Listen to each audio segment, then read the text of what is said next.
So the question is really about the WTO and what impact that would have on the British economy. Again, one needs to put this in perspective. The European Union is a declining share of the global economy. Once we've left, it will probably be sort of less than 1/5 of the global economy, depending on which measurement you want to use. At the same time, the European Union is a declining share of our exports. At the beginning of this century, it accounted for 61% of UK exports. Now it's 44%. Clearly can vary from year to year, but even that 44% may overstate it because of the so-called Rotterdam effect. Some goods that go to Rotterdam are subsequently exported elsewhere. On top of that, we're a service economy and the single market does not work properly in services. That's why it makes sense to distance ourselves and to reposition ourselves in terms of the EU. The World Trade Organization Most Favored Nation status, MFN status, is very positive. More than half our global trade is done based on the WTO. We can go to the WTO with our new schedules. As long as no other country feels that they are any worse off, and they would not be than they currently are, because we would not be raising tariffs. We've already effectively sorted out tariff rate quotas with the EU through the technical process already. Then the UK is in a good position. It's been noticeable over the last year that some people who were initially very critical of the WTO have now, once they've learnt more about it, become more positive about it. And clearly the WTO, which controls the bulk of global trade, is a positive backdrop. We can then set mutual recognition agreements, MRAs, which are largely technical, which are necessary in some areas. And then we can start to look to do deals across the globe. It's important to stress that 8% of UK firms deal with the single market directly. They account for 12% of the economy. We can still have access to the single market without being in the EU. We can actually use the WTO as a good backdrop, and then on top of that, do trade deals like Singapore, South Korea, Chile, many other countries do, to actually work to our best interest. But most importantly, I think we can use the WTO to actually cut non-tariff barriers in services. And remember, the underlying clear message is that the UK will be protecting workers' rights. We have better workers' rights than many other EU countries.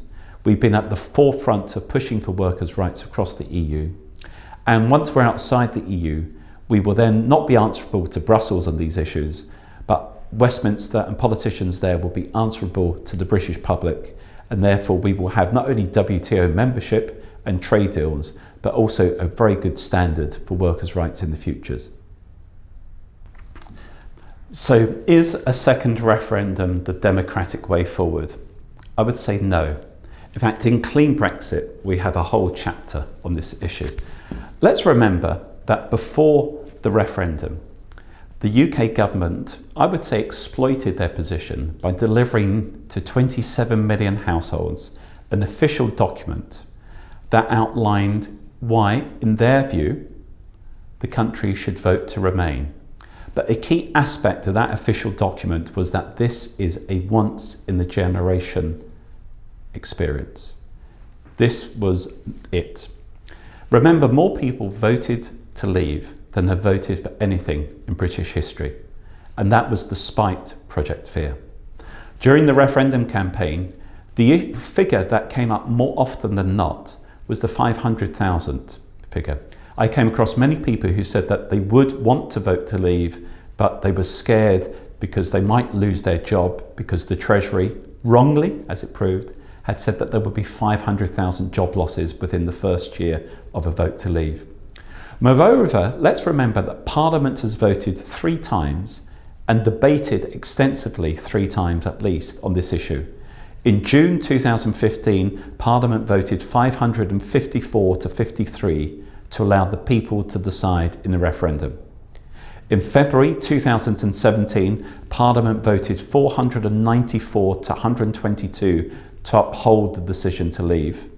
And then in June 2017, after the general election, again Parliament voted, this time by 322 to 101, to vote to leave and not be in the single market.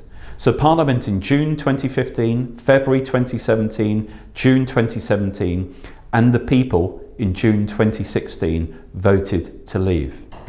Of course, the European Union has made clear over the years, particularly Mr. Juncker, that it does not care about democracy. It's on an agenda to ever closer union. The big powerful people in the UK who are not used to losing, always used to getting their way, should now accept the will of the people.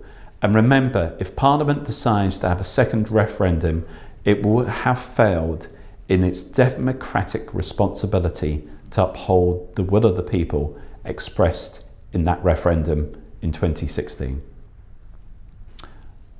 Yes, you're correct. I was arguing against the second referendum based on democracy and upholding the will of the people. But you're correct in terms of your question. If we were to keep open this possibility of a second referendum, then it clearly undermines the UK government's negotiating position. In fact, it has been disappointing since the referendum that we have not moved on. I feel across the country many people just want to get this done and to do what's right for the country. Indeed, when we have a general election, regardless usually of how you voted, most people say, well, whoever he or she is who's now running the country, good luck to them. I hope they do the best for the country, even if it's not the party you wanted that won. Yet in terms of this referendum, there are some people who continue to try and undermine the UK's position.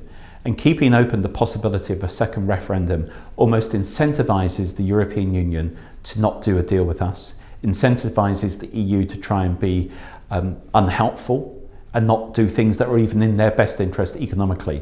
So clearly, if we were to knock on the head this idea of a second referendum, not only do I think that's good for democracy, I think it would definitely help our negotiating position as well.